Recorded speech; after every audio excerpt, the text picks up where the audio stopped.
ਇਹ जो स्क्रीन ਤੇ ਤੁਸੀਂ ਇੱਕ ਏਲੀਅਨ ਜਿਹਾ ਬੰਦਾ ਦੇਖ ਰਹੇ ਹੋ, ਇਹ ਕੋਈ ਵੱਖਰੀ ਚੀਜ਼ ਨਹੀਂ ਹੈ, ਇਹ ਵੀ ਮੇਰੇ ਤੁਹਾਡੇ ਵਰਗੇ ਹੀ ਨੇ। ਕੌਣ ਨੇ ਇਹ ਹੈਗੇ ਨੇ ਐਂਟਰਪ੍ਰੀਨਿਓਰਸ। ਕਾਮਨ ਲੈਂਗੁਏਜ ਅਸੀਂ ਕੀ ਕਹਿੰਦੇ ਆ, ਬਿਜ਼ਨਸਮੈਨ। ਸੋ ਸੁਖਮਨੀ ਇਮੀਗ੍ਰੇਸ਼ਨ ਸਰਵਿਸਿਜ਼ ਤੋਂ ਮੈਂ ਸਤਿੰਦਰ ਪਾਟਿਆ ਤੁਹਾਡਾ ਇਸ ਵੀਡੀਓ 'ਚ ਸਵਾਗਤ ਕਰਨਾ ਵਾ। ਮੈਂ regulated and licensed Canadian immigration consultant ਹਾਂ। ਅੱਜ ਦਾ ਵੀਡੀਓ ਬਹੁਤ ਹੀ ਸਪੈਸ਼ਲ ਹੈ। ਅੱਜ ਦਾ ਵੀਡੀਓ ਹੈਗਾ ਐਂਟਰਪ੍ਰੀਨਿਓਰਸ ਵਾਸਤੇ। ਕੀ ਵੀਡੀਓ ਹੈ, ਕੀ ਡਿਟੇਲਸ ਨੇ, ਸਾਰਾ ਕੁਝ ਤੁਹਾਡੇ ਨਾਲ ਸ਼ੇਅਰ ਕਰਨੇ ਆ। ਉਸ ਤੋਂ ਪਹਿਲਾਂ ਤੁਹਾਡੀ ਅੱਗੇ ਰਿਕੁਐਸਟ ਹੈ, ਜੇ ਤੁਸੀਂ ਚੈਨਲ ਹੁਣ ਤੱਕ ਸਬਸਕ੍ਰਾਈਬ ਨਹੀਂ ਕੀਤਾ ਤੇ ਪਲੀਜ਼ ਚੈਨਲ ਜ਼ਰੂਰ ਸਬਸਕ੍ਰਾਈਬ ਕਰੋ। ਇਸ ਚੈਨਲ ਤੇ ਅਸੀਂ ਬਹੁਤ ਸਾਰੀਆਂ ਕੈਨੇਡੀਅਨ ਇਮੀਗ੍ਰੇਸ਼ਨ ਦੀਆਂ ਗੱਲਾਂ ਕਰਨੇ ਆ, ਨਿਊਜ਼, ਅਪਡੇਟ, ਟਿਪਸ, ਟ੍ਰਿਕਸ ਤੁਹਾਡੇ ਨਾਲ ਸ਼ੇਅਰ ਕਰਨੇ ਆ। ਜੇ ਵੀਡੀਓ ਪਸੰਦ ਆਏ ਪਲੀਜ਼ ਲਾਈਕ ਕਰੋ, ਸ਼ੇਅਰ ਕਰੋ ਆਪਣੇ ਫਰੈਂਡਸ ਔਰ ਫੈਮਲੀਜ਼ ਨਾਲ, ਔਰ ਬੈਲ ਆਈਕਨ ਨੂੰ ਦਬਾਉਣਾ ਨਾ ਭੁੱਲਿਓ। ਪਲੀਜ਼ ਵੀਡੀਓ ਐਂਡ ਤੱਕ ਜ਼ਰੂਰ ਦੇਖੋ, ਬਹੁਤ ਹੀ ਬੈਨੀਫੀਸ਼ੀਅਲ ਹੈ। ਔਰ ਇਹ ਵੀਡੀਓ ਮੋਸਟ ਇੰਪੋਰਟੈਂਟ यूजफुल है बिजनेसमैन, बिजनेस वूमैन जिन्होंने ਅਸੀਂ ਕਹਿੰਦੇ ਉਹਨਾਂ ਲੋਕਾਂ ਵਾਸਤੇ। ਅਗਰ ਤੁਸੀਂ ਇਸ ਕਮਿਊਨਿਟੀ ਨੂੰ ਨਹੀਂ ਬਿਲੋਂਗ ਕਰਦੇ ਤੇ you can skip also this video. So ਅੱਗੇ ਚੱਲਦੇ ਹਾਂ ਅੱਜ ਦੇ ਵੀਡੀਓ ਦੇ ਬਾਰੇ ਚ ਸਟਾਰਟਅਪ ਵੀਜ਼ਾ। ਸੋ ਕੀ ਹੈ ਸਟਾਰਟਅਪ ਵੀਜ਼ਾ, ਗੱਲ ਕਰਨੇ ਆ। ਸੋ ਉਸ ਤੋਂ ਪਹਿਲਾਂ ਇਹ ਜ਼ਰੂਰੀ ਹੈ ਕਿ ਅਸੀਂ ਇਹ ਸਮਝ ਲਈਏ ਕਿ ਐਂਟਰਪ੍ਰੀਨਿਓਰ ਕੌਣ ਹੈ। ਸੋ ਐਂਟਰਪ੍ਰੀਨਿਓਰ ਜਿਹੜਾ ਹੈਗਾ ਜਿਹਨੂੰ ਅਸੀਂ ਕਾਮਨ ਲੈਂਗੁਏਜ ਦੇ ਵਿੱਚ ਅਸੀਂ ਕਹਿੰਦੇ ਆ ਬਿਜ਼ਨਸਮੈਨ ਜਾਂ ਬਿਜ਼ਨਸ ਵੂਮੈਨ। ਸੋ ਐਂਟਰਪ੍ਰੀਨਿਓਰ ਮੇਰੇ ਤੁਹਾਡੇ ਤਰ੍ਹਾਂ ਇੱਕ ਬੰਦਾ ਹੈਗਾ। ਐਂਟਰਪ੍ਰੀਨਿਓਰ ਕੀ ਕਰਦੇ ਨੇ? ਐਂਟਰਪ੍ਰੀਨਿਓਰ ਜਿਹੜੇ ਹੈਗੇ ਨੇ ਬਿਜ਼ਨਸ ਕ੍ਰੀਏਟ ਕਰਦੇ ਨੇ। ਨਾ ਕੇਵਲ ਕ੍ਰੀਏਟ ਕਰਦੇ ਨੇ, ਉਹਨੂੰ ਆਰਗੇਨਾਈਜ਼ ਕਰਦੇ ਨੇ, ਉਹਨੂੰ ਆਪਰੇਟ ਕਰਦੇ ਨੇ, ਚਲਾਉਂਦੇ ਨੇ।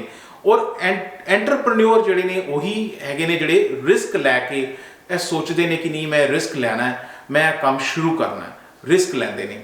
ਔਰ ਕਿਸ ਵਾਸਤੇ ਰਿਸਕ ਲੈਂਦੇ ਨੇ? ਇਸ ਵਾਸਤੇ ਕਿ ਅਸੀਂ at the end of the day ਇੱਕ ਪ੍ਰੋਫਿਟ ਬਣਾਵਾਂਗੇ, ਪ੍ਰੋਫਿਟ ਕਰਾਂਗੇ। ਤਾਂ ਸੋਲ ਮੋਟਿਵ ਜਿਹੜਾ ਹੈਗਾ ਉਹ ਪ੍ਰੋਫਿਟ ਹੁੰਦਾ ਹੈਗਾ ਬਿਜ਼ਨਸ ਦਾ। ਸੋ ਪ੍ਰੋਫਿਟ ਕਰਾਂਗੇ ਔਰ ਲਾਸਟਲੀ ਜਿਹੜਾ ਪ੍ਰੋਫਿਟ ਲਏਗਾ ਫਿਰ ਉਹ ਰਿਵਾਰਡ ਵੀ ਇੰਜੋਏ ਕਰੇਗਾ। ਸੋ ਇਹ ਮੋਰ ਔਰ ਲੈਸ ਇੱਕ ਡੈਫੀਨੇਸ਼ਨ ਹੈਗੀ ਹੈ ਬਿਜ਼ਨਸਮੈਨ ਜਾਂ ਐਂਟਰਪ੍ਰੀਨਿਓਰ ਦੀ। ਸੋ ਇਸ ਤੋਂ ਬਾਅਦ ਇੱਕ ਮੈਂ ਤੁਹਾਨੂੰ ਇੱਕ ਡੇਟਾ ਦਿਖਾਉਣਾ ਚਾਹੁੰਦਾ। ਡੇਟਾ ਹੈਗਾ ਵਰਲਡ ਬੈਂਕ ਤੋਂ, ਤੇ ਵਰਲਡ ਬੈਂਕ ਦਾ ਡੇਟਾ ਕੀ ਕਹਿੰਦਾ ਹੈ? ਕੈਨੇਡਾ ਨੰਬਰ 3 ਤੇ ਆਉਂਦਾ ਹੈ। ਕਿਹਦੇ ਵਿੱਚ ਨੰਬਰ 3 ਤੇ ਆਉਂਦਾ ਹੈ? Ease of starting a business. ਕਿੰਨੀ ਆਸਾਨੀ ਨਾਲ ਤੁਸੀਂ ਬਿਜ਼ਨਸ ਸਟਾਰਟ ਕਰ ਸਕਦੇ ਹੋ। After New Zealand, Australia, Canada number 3 ਤੇ ਆਉਂਦਾ ਹੈਗਾ। ਸੋ ਇੰਨੀ ਕੈਨੇਡੀਅਨ ਗਵਰਨਮੈਂਟ ਤੁਹਾਡੀ ਸਪੋਰਟ ਕਰਦੀ ਹੈਗੀ ਹੈ ਬਿਜ਼ਨਸ ਚਲਾਉਣ 'ਚ। ਸੋ ਜਿਹੜਾ ਕਿਉਂ ਕੈਨੇਡੀਅਨ ਗਵਰਨਮੈਂਟ ਤੁਹਾਡੀ ਸਪੋਰਟ ਕਰਦੀ ਹੈ? Because Canada need entrepreneurs. Canada ਨੂੰ ਐਂਟਰਪ੍ਰੀਨਿਓਰ ਕਿਉਂ ਚਾਹੀਦੇ ਨੇ? ਇਹ ਸਵਾਲ ਤੁਸੀਂ ਵੀ ਸੋਚੋਗੇ, ਰਾਈਟ? ਸੋ ਸਵਾਲ ਦਾ ਆਨਸਰ ਇੰਨਾ ਹੀ ਹੈ ਕਿਉਂਕਿ ਜਿਹੜੇ ਐਂਟਰਪ੍ਰੀਨਿਓਰ ਨੇ ਸਭ ਤੋਂ ਪਹਿਲਾਂ ਉਹ ਕੀ ਕ੍ਰੀਏਟ ਕਰਦੇ ਨੇ? ਨੌਕਰੀਆਂ ਕ੍ਰੀਏਟ ਕਰਦੇ ਨੇ। ਮੇਰੇ ਤੁਹਾਡੇ ਵਰਗੇ ਬੰਦੇ ਉਹਨਾਂ ਨੌਕਰੀਆਂ ਤੇ ਕੰਮ ਕਰਦੇ ਨੇ। ਸੋ ਐਂਟਰਪ੍ਰੀਨਿਓਰਸ ਜਿਹੜੇ ਨੇ ਜੌਬ ਕ੍ਰੀਏਟ ਕਰਦੇ ਨੇ। ਮੋਸਟ ਇੰਪੋਰਟੈਂਟ ਹੈ ਇੱਕ ਕੰਟਰੀ ਦਾ ਜਿਹੜਾ GDP ਹੈ, ਜਿਹਨੂੰ ਗ੍ਰੋਸ ਡੋਮੈਸਟਿਕ ਪ੍ਰੋਡਕਟ ਕਹਿੰਦੇ ਆ, ਉਹ ਇਨਕਰੀਜ਼ ਕਰਦੇ ਨੇ। ਉਹਦੇ ਨਾਲ ਹੀ ਕੰਟਰੀ ਦੀ ਤਰੱਕੀ ਹੁੰਦੀ ਹੈਗੀ ਹੈ। ਸੋ ਜਿਹੜਾ ਨਵੀਆਂ ਚੀਜ਼ਾਂ, ਨਵੀਆਂ ਸਰਵਿਸਿਜ਼, ਨਵੇਂ ਪ੍ਰੋਡਕਟਸ ਲੈ ਕੇ ਤੁਹਾਡੇ ਲੋਕਾਂ ਵਾਸਤੇ ਆਉਂਦੇ ਨੇ, ਜਿਨ੍ਹਾਂ ਨਾਲ ਜ਼ਿੰਦਗੀ ਹੋਰ ਆਸਾਨ ਹੋ ਜਾਂਦੀ ਹੈ। ਸੋ ਇਹ ਇੱਕ ਜਿਹੜਾ ਹੈਗਾ ਬਿਜ਼ਨਸਮੈਨ ਜਾਂ ਐਂਟਰਪ੍ਰੀਨਿਓਰ ਦਾ ਇੱਕ ਜ਼ਰੂਰਤ ਹੈਗੀ ਹੈ ਇੱਕ ਕੰਟਰੀ ਨੂੰ। ਸੋ ਜਦੋਂ ਨਵੀਆਂ ਸਰਵਿਸਿਜ਼ ਆਉਣਗੀਆਂ, ਨਵੇਂ ਪ੍ਰੋਡਕਟਸ ਆਉਣਗੇ, ਹੋਰ ਸਹੂਲਤਾਂ ਆਉਣਗੀਆਂ ਤੇ ਕੀ ਹੋਏਗਾ? ਸਟੈਂਡਰਡ ਆਫ ਲਿਵਿੰਗ ਉੱਤੇ ਹੋਏਗਾ। ਸੋ ਇੰਪਰੂਵ ਸਟੈਂਡਰਡ ਆਫ ਲਿਵਿੰਗ ਤੇ ਓਵਰਆਲ ਇਕਨੋਮਿਕ ਗਰੋਥ ਹੋਏਗੀ। ਜਿਹੜੀ ਕੰਟਰੀ ਦੇ ਵਿੱਚ ਬਿਜ਼ਨਸਿਸ ਹੋਣਗੇ ਆਫ ਕੋਰਸ ਉੱਥੇ ਇਕਨੋਮਿਕ ਗਰੋਥ ਜ਼ਬਰਦਸਤ ਹੋਏਗੀ। ਸੋ ਲਾਸਟਲੀ ਜਦੋਂ ਇਹ ਬਿਜ਼ਨਸਮੈਨ ਜਾਂ ਇਹ ਐਂਟਰਪ੍ਰੀਨਿਓਰਸ ਪੈਸਾ ਕਮਾਉਂਦੇ ਨੇ ਤੇ ਇਹ ਔਖੇ ਵਕਤ 'ਚ ਜਾਂ ਵੈਸੇ ਵੀ ਕਮਿਊਨਿਟੀ ਨੂੰ ਸਪੋਰਟ ਕਰਦੇ ਨੇ ਕਿ ਮੈਂ ਇਸ ਕਮਿਊਨਿਟੀ ਤੋਂ ਆਇਆ, ਮੈਂ ਬੈਕ ਹੋਮ ਆਪਣੀ ਕਮਿਊਨਿਟੀ ਨੂੰ ਕੰਟਰੀਬਿਊਟ ਕਰਾਂ। ਸੋ ਕਮਿਊਨਿਟੀ ਸਪੋਰਟ ਵੀ ਕਰਦੇ ਨੇ। ਇਹ ਸਾਰੀਆਂ ਚੀਜ਼ਾਂ ਨੇ। That's why Canada needs entrepreneurs. So ਅੱਗੇ ਇਸ ਦੇ ਬਾਰੇ ਗੱਲ ਕਰਨੇ ਆ। ਐਂਟਰਪ੍ਰੀਨਿਓਰ ਜਿਹੜੇ ਨੇ ਉਹਨਾਂ ਕੋਲ ਇਮੀਗ੍ਰੇਸ਼ਨ ਦੇ ਵਾਸਤੇ ਕਿਹੜੀਆਂ ਆਪਸ਼ਨਸ ਨੇ। ਸੋ ਇਹ ਤੇ ਤੁਹਾਨੂੰ ਸਮਝ ਆ ਗਿਆ ਕਿ ਐਂਟਰਪ੍ਰੀਨਿਓਰ ਕੌਣ ਹੈ ਔਰ ਕੈਨੇਡਾ ਵਾਸਤੇ ਐਂਟਰਪ੍ਰੀਨਿਓਰ ਕਿੰਨੇ ਇੰਪੋਰਟੈਂਟ ਨੇ। ਸੋ ਇਹੀ ਇੰਪੋਰਟੈਂਟ ਚੀਜ਼ ਕੈਨੇਡਾ ਦੇ ਜਿਹੜੇ ਇਮੀਗ੍ਰੇਸ਼ਨ ਪਲਾਨ ਦੇ ਵਿੱਚ ਵੀ ਝਲਕਦੀ ਹੈ।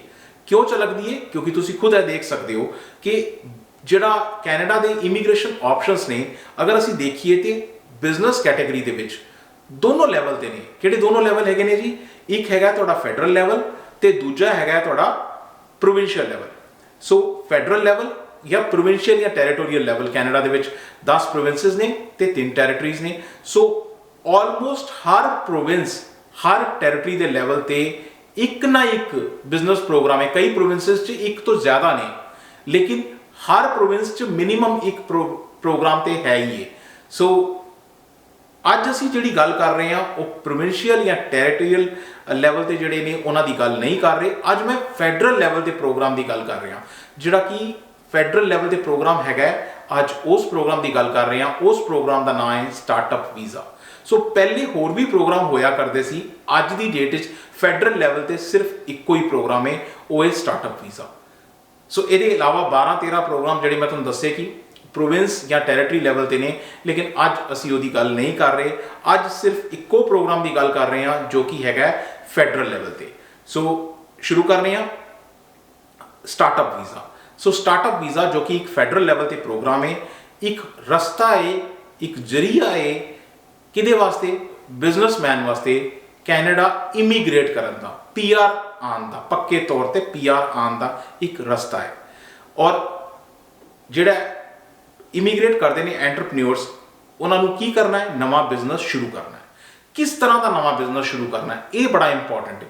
ਜਿਸ ਤਰ੍ਹਾਂ ਕਿ ਤੁਸੀਂ ਨਾਮ ਤੋਂ ਹੀ ਸਮਝ ਪਾ ਰਹੇ ਹੋ, ਸਟਾਰਟਅਪ, ਰਾਈਟ? ਕੋਈ ਚੀਜ਼ ਨਵੀਂ ਸ਼ੁਰੂ ਕਰਨੀ ਹੈ ਤੇ ਕਿਸ ਤਰ੍ਹਾਂ ਦਾ ਬਿਜ਼ਨਸ ਸ਼ੁਰੂ ਕਰਨਾ ਹੈ ਉਹਦੀ ਵੀ ਡਿਟੇਲ ਦੇਖਣੀ ਆ।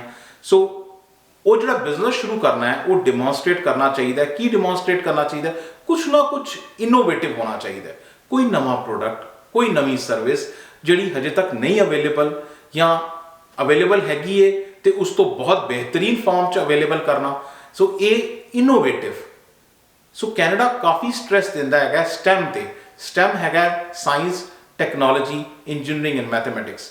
ਸੋ ਸਟੈਮ ਦੇ ਉੱਤੇ ਕੈਨੇਡਾ ਦਾ ਬਹੁਤ ਜ਼ਿਆਦਾ ਫੋਕਸ ਹੁੰਦਾ ਹੈਗਾ।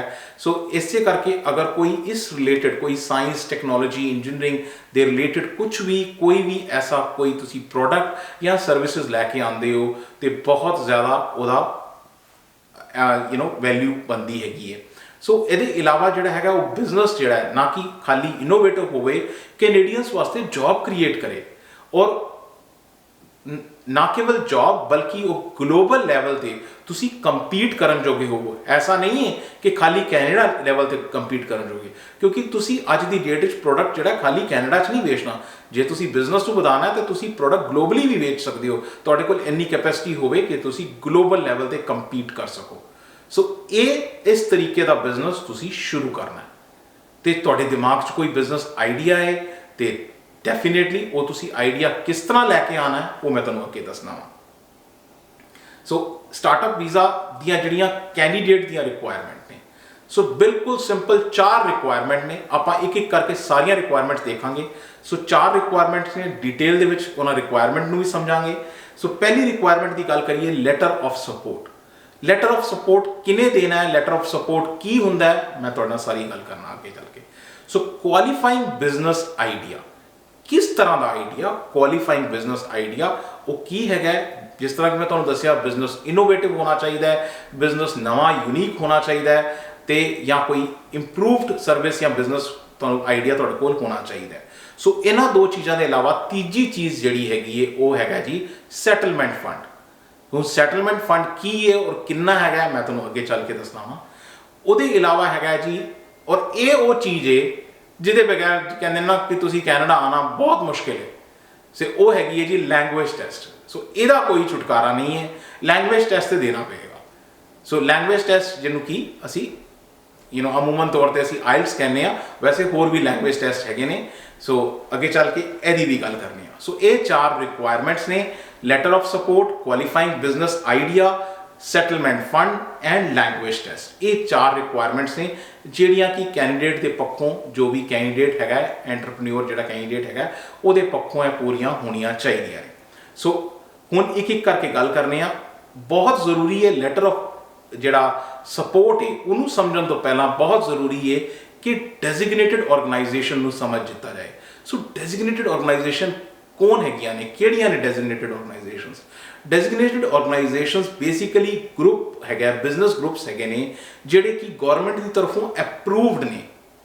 ਤੁਹਾਨੂੰ ਲੱਭਣੇ ਨਹੀਂ ਪੈਣੇ, ऑलरेडी अप्रूवड ने, उन्होंने डिटेल लिखी हुई है, सारी अवेलेबल है गवर्नमेंट की वैबसाइट पर। मैं तुहाडे नाल शेयर कर देंगा डिस्क्रिप्शन के लिंक के, तुसीं खुद भी जाके चैक कर सकते हो।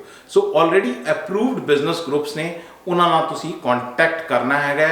डेजिग्नेटेड बिजनेस ग्रुप्स है ने जिहड़े कि ऑलरेडी गवर्नमेंट की तरफों अप्रूव ने, जिहड़े तुहानूं सपोर्ट करनगे स्टार्टअप करन विच, स्टार्टअप करन च तुहाडी सपोर्ट करनगे। हुण ऑर्गेनाइजेशन जिहड़ियां ने, तुसीं उहनूं एक आइडिया, एक बिजनेस प्लान, एक प्रपोजल लैके जांदे हो जी, ये मेरी प्लान है। प्लान देखते हैं, उन्होंने लगता है कि चंगा प्लान है। जदों वो देखते हैं कि चंगा प्लान है तो वो की करते हैं, वो पैसे पाएंगे उहदे विच। वो किस तरह पाएंगे वो भी दसनी है तुहानूं। सो ईच ऑर्गेनाइजेशन, जिहड़ी ऑर्गेनाइजेशन है, हर एक का अपना एक प्रोसैस है। ये नहीं कि कोई भी मूँह चुक के उन्होंने को चला जाए। सो उन्होंने एक प्रोसैस है किस तरह उन्होंने तुहाडी रिक्वेस्ट नूं लैना है, तो हर ऑर्गेनाइजेशन का अपना एक प्रोसैस है। सो वो प्रोसैस के थ्रू तुसीं जाना है, उन्होंने एक क्राइटेरिया है, वो क्राइटेरिया तुसीं मीट करते हो तो वो देखते हैं, तुहाडा बिजनेस प्रपोजल देखते हैं और तुहाडा बिजनेस आइडिया नूं सुनते हैं, समझते हैं, और तुहाडी बिजनेस प्लान नूं समझते हैं, अंडरस्टैंड करते हैं। अगर उन्होंने लगता है कि वाकई आइडिया च दम है, तुहाडे प्रपोजल च दम है, तो वो की करनगे, वो तुहानूं की प्रोवाइड करनगे, तां तुहानूं वो letter of support provide करनगे।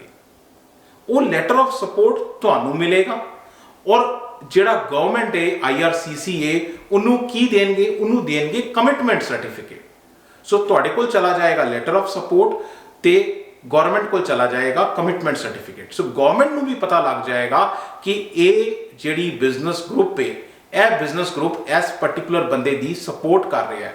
Support किस तरह कर रहा है? सपोर्ट कर रहा है जी फाइनैंशली। वो पल्लियों पैसे पाएंगे तुहाडे बिजनेस दे विच, पल्लियों वो लोग पैसे पाएंगे, तुहाडा पैसा भी होएगा, लेकिन जिहड़ा बिजनेस ग्रुप है वो भी पैसा उहदे विच पाएगा। हुण किस तरह दी चीज़ां हैगियां ने अगे वो चल के देखने आ। डेजिग्नेटेड ग्रुप जिहड़े ने, डेजिग्नेटेड ऑर्गेनाइजेशन ने, बेसिकली 3 तरीके दियां ने। सो पहली हैगी है जिहड़ी वेंचर कैपिटलिस्ट, दूजे हैगे ने जी एंजल इन्वेस्टर्स, ते तीजे हैगे ने बिजनेस इनक्यूबेटर्स। सो सारे देखने वारी वारी करके।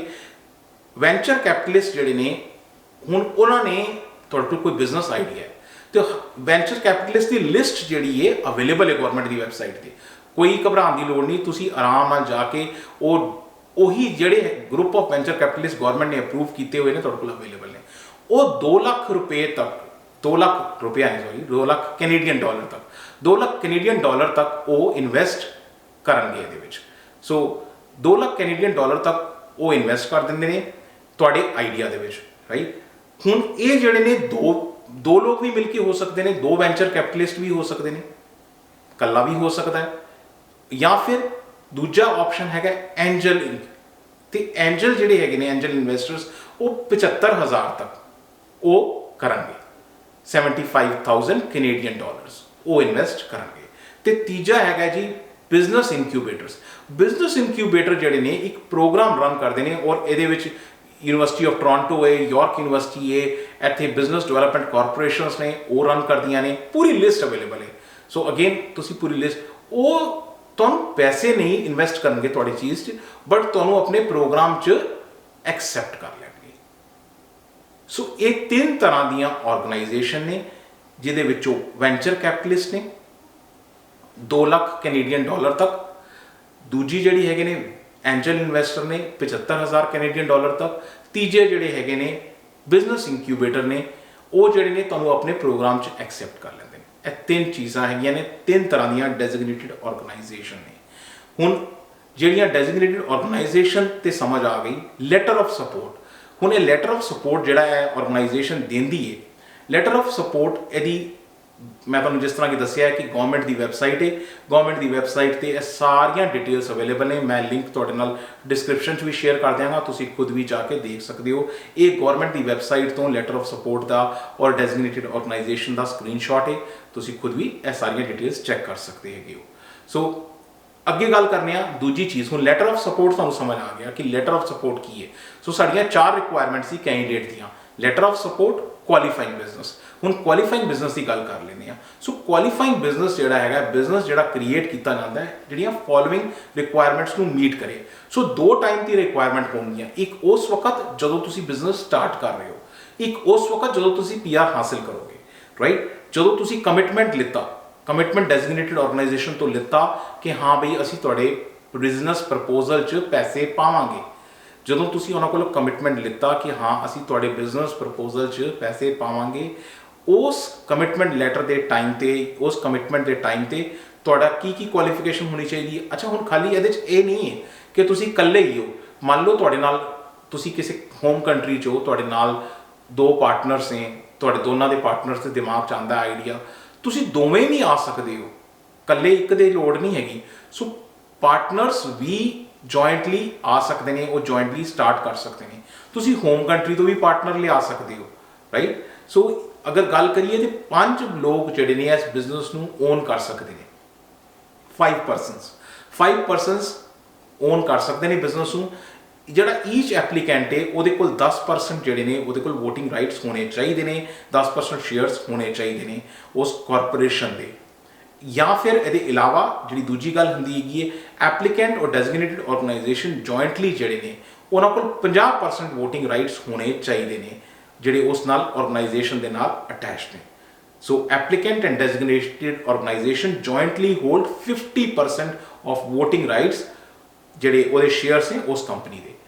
ਸੋ ਇਹ ਹੋਇਆ ਐਟ ਦਾ ਟਾਈਮ ਆਫ ਜਦੋਂ ਕਮਿਟਮੈਂਟ ਤੁਸੀਂ ਲਿੱਤਾ ਡੈਜ਼ਿਗਨੇਟਿਡ ਆਰਗੇਨਾਈਜੇਸ਼ਨ ਕੋਲ।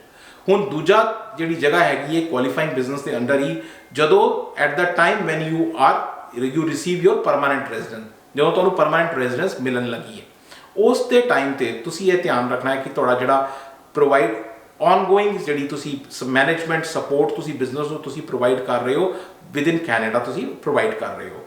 ਸੇ ਅਸੈਂਸ਼ੀਅਲ ਪਾਰਟ ਜਿਹੜਾ ਹੈਗਾ ਕਿ ਬਿਜ਼ਨਸ ਜਿਹੜਾ ਕੈਨੇਡਾ ਦੇ ਵਿੱਚ ਆਪਰੇਟ ਹੋਣਾ ਚਾਹੀਦਾ ਹੈਗਾ, ਕੈਨੇਡਾ 'ਚੋਂ ਇਨਕੋਰਪੋਰੇਟ ਹੋਣਾ ਚਾਹੀਦਾ ਹੈ। ਜਿਹੜੇ ਆਪਰੇਸ਼ਨਸ ਨੇ ਉਹ ਕੈਨੇਡਾ ਦੇ ਵਿੱਚੋਂ ਹੋਣੇ ਚਾਹੀਦੇ ਨੇ, ਚਾਹੇ ਵਰਲਡ ਵਾਈਡ ਤੁਸੀਂ ਕਰੋ, ਚਾਹੇ ਆਪਰੇਸ਼ਨਸ ਵਰਲਡ ਵਾਈਡ ਕਰੋ, ਬਟ ਹੋਣੇ ਕੈਨੇਡਾ ਦੇ ਵਿੱਚੋਂ ਚਾਹੀਦੇ ਨੇ। ਔਰ ਇਨਕੋਰਪੋਰੇਟਡ ਵੀ ਕੈਨੇਡਾ ਦੇ ਵਿੱਚ ਬਿਜ਼ਨਸ ਇਨਕੋਰਪੋਰੇਟਡ ਹੋਣਾ ਚਾਹੀਦਾ ਹੈ। ਸੋ ਇਹ ਹੋ ਗਿਆ ਜੀ ਕੁਆਲੀਫਾਈਂਗ ਪਾਰਟ। ਸੋ ਇਹ ਦੂਜੀ ਰਿਕੁਆਇਰਮੈਂਟ ਹੈ। ਹੁਣ ਅਸੀਂ ਗੱਲ ਕਰੀਏ ਤੇ ਤੀਜੀ ਰਿਕੁਆਇਰਮੈਂਟ ਹੈ ਜਿਹੜੀ ਸੈਟਲਮੈਂਟ ਫੰਡ। ਸੈਟਲਮੈਂਟ ਫੰਡ, ਕਿਉਂਕਿ ਤੁਸੀਂ ਬਿਜ਼ਨਸ ਤੇ ਆ ਰਹੇ ਹੋ ਤੇ ਗਵਰਨਮੈਂਟ ਤੁਹਾਡੀ ਸਪੋਰਟ ਨਹੀਂ ਕਰੇਗੀ ਕਿਸੇ ਤਰੀਕੇ ਦੀ ਪੈਸੇ ਵੱਲੋਂ ਇਨੀਸ਼ੀਅਲੀ, ਰਾਈਟ। ਤੁਹਾਨੂੰ ਹੋਰ ਗਾਈਡੈਂਸ ਤੁਹਾਨੂੰ ਇੰਨੀ ਮਿਲ ਰਹੀ ਹੈ, ਤੁਹਾਨੂੰ ਐਂਜਲ ਇਨਵੈਸਟਰ ਮਿਲ ਰਹੇ ਨੇ, ਤੁਹਾਨੂੰ ਇਨਕੂਬੇਟਰ ਪ੍ਰੋਗਰਾਮ ਮਿਲ ਰਿਹਾ ਹੈਗਾ, ਤੁਹਾਨੂੰ ਜਿਹੜੀ ਵੈਂਚਰ ਕੈਪੀਟਲਿਸਟ ਮਿਲ ਰਹੇ ਨੇ, ਲੇਕਿਨ ਪੈਸੇ ਤੁਹਾਡੇ ਵੱਲੋਂ ਤੁਸੀਂ ਲੈ ਕੇ ਆਣੇ ਨੇ ਨਾਲ ਆਪਣੇ ਵਾਸਤੇ, ਆਪਣੀ ਫੈਮਿਲੀ ਵਾਸਤੇ। ਉਸ ਪੈਸੇ ਨੂੰ ਕੀ ਕਹਿੰਦੇ ਨੇ? Settlement funds. ਸੋ ਉਸ ਸੈਟਲਮੈਂਟ ਫੰਡਸ ਜਿਹੜੇ ਨੇ ਉਹ ਤੁਸੀਂ ਨਾਲ ਲੈ ਕੇ ਆਣੇ ਨੇ ਤਾਂ ਕਿ ਤੁਸੀਂ ਇੰਨਾ ਕੁ ਪੈਸਾ ਤੁਹਾਡੇ ਕੋਲ ਹੋਵੇ ਕਿ ਤੁਸੀਂ ਇਨੀਸ਼ੀਅਲੀ ਕੈਨੇਡਾ 'ਚ ਸੈਟਲ ਹੋ ਸਕੋ। ਨਾਮ ਹੀ ਸੈਟਲਮੈਂਟ ਫੰਡ ਹੈਗਾ। ਸੋ ਇਹ ਤੁਸੀਂ ਪੈਸਾ ਕਿਸੇ ਕੋਲ ਬੋਰੋ ਵਗੈਰਾ ਨਹੀਂ ਕਰ ਸਕਦੇ, ਤੁਹਾਡਾ ਆਪਣਾ ਖੁਦ ਦਾ ਪੈਸਾ ਹੋਣਾ ਚਾਹੀਦਾ ਹੈ। ਸੋ ਜਿਹੜਾ ਪੈਸਾ ਹੈ ਉਹ ਲਾਈਕੋ ਸਕੋਰਸ ਦੇ ਹਿਸਾਬ ਨਾਲ ਹੋਣਾ ਚਾਹੀਦਾ ਹੈ।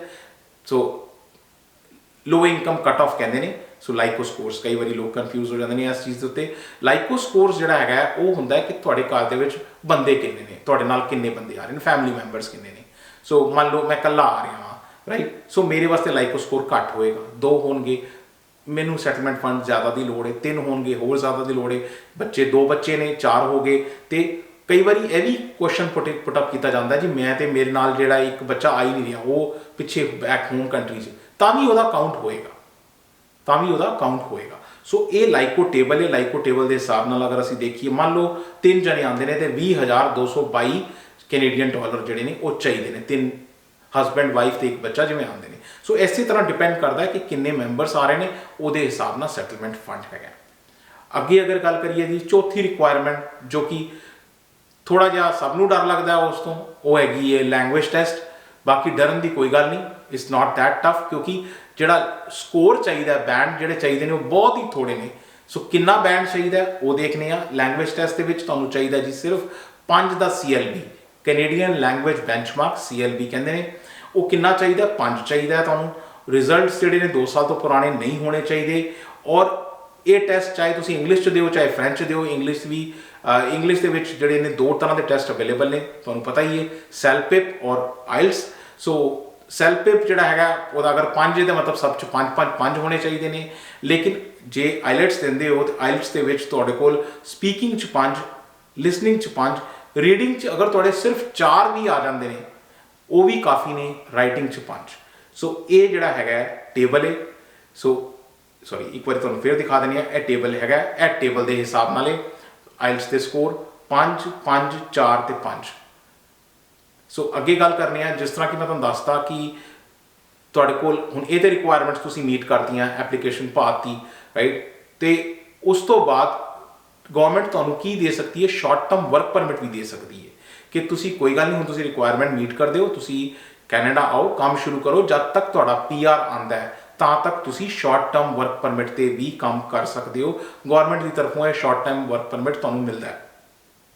सो ये उन्होंने मिलता है जिन्होंने लैटर ऑफ सपोर्ट मिल चुका है, कमिटमेंट सर्टिफिकेट मिल चुका है ऑर्गेनाइजेशन की तरफों, डेजिग्नेटेड ऑर्गेनाइजेशन की तरफों।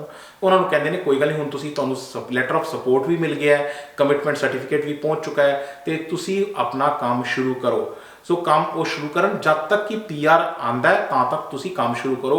उहदे विच अमूमन 4, 5 तो 6 महीने जरूरी लग जाते हैं, तो उस टाइम ते तुहानूं उन्ने टाइम का वर्क परमिट मिल जाता, जिन्होंने शॉर्ट टर्म वर्क परमिट कहते हैं, ताकि तुसीं जो बिजनेस सोचिया है तुसीं अपना बिजनेस शुरू कर सको।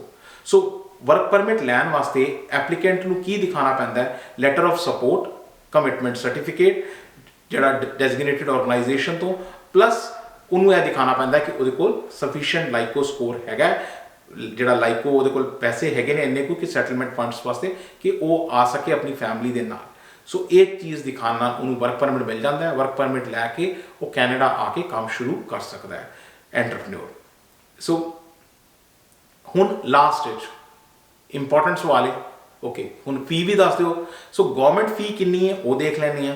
सो गवर्नमेंट फी अगर देखी जाए तो प्रोसैसिंग फी जिहड़ी हैगी है गवर्नमेंट की वो $1575 है, जिहड़ा एप्लीकेंट है उहदे वास्ते, right. Right of permanent residence fee जिहड़ी हुंदी हैगी है वो हमेशा $500 हुंदी हैगी है, चाहे कोई भी होवे, बच्चों वास्ते नहीं हैगी, इस वक्त सिर्फ बड़ियां की गल हो रही है।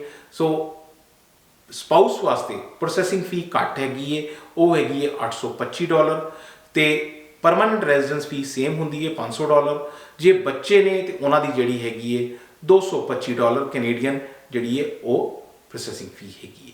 सो ये अलावा बायोमैट्रिक्स होना है, तुसी याद रखो, मैडिकल भी होना है, राइट। सो बायोमैट्रिक्स होना है, PCC चाहिए है, मैडिकल चाहिए है, तो लेकिन फीस के तरफों गल करिए तो बायोमैट्रिक्स की फीस हैगी है। सो बायोमैट्रिक्स की फीस कितनी है, $85 पर पर्सन, वो भी देनी हैगी है तुसी। सो प्रोसैसिंग टाइम, ये सवाल बहुत जरूरी है और जरूर पूछा जाता है कि टाइम कितना लगेगा।